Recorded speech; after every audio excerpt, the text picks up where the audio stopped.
एक बार की बात है। बादशाह अकबर अपने दरबार में विराजमान थे। दरबार में हंगामा मचा हुआ था। एक किसान जोर जोर से चिल्ला रहा था।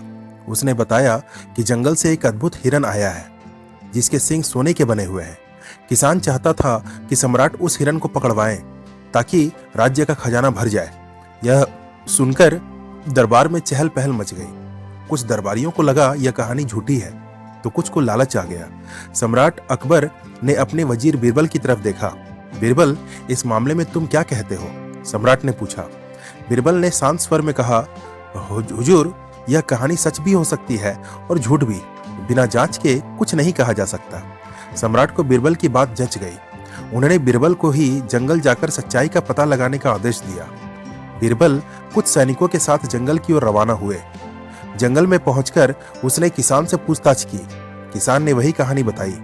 बीरबल ने जंगल में हिरन को ढूंढने का आदेश दिया। कई दिनों की खोज के बाद भी हिरन का कोई पता नहीं चला। बीरबल निराश होने लगा।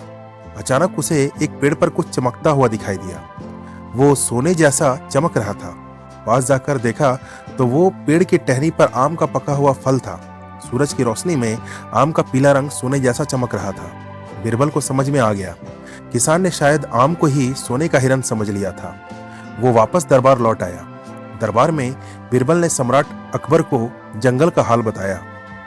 उसने बताया कि किसान ने भ्रम में पड़कर आम को सोने का हिरन समझ लिया था। दरबार में ठहाके लग गए। सम्राट अकबर ने किसान को समझाया कि लालच में आकर जल्दबाजी नहीं करनी चाहिए।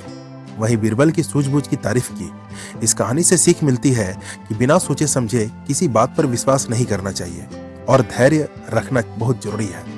दोस्तों, अकबर बीरबल की यह कहानी अगर आपको पसंद आई हो तो वीडियो को लाइक और चैनल को सब्सक्राइब करना बिल्कुल ना भूलें। धन्यवाद।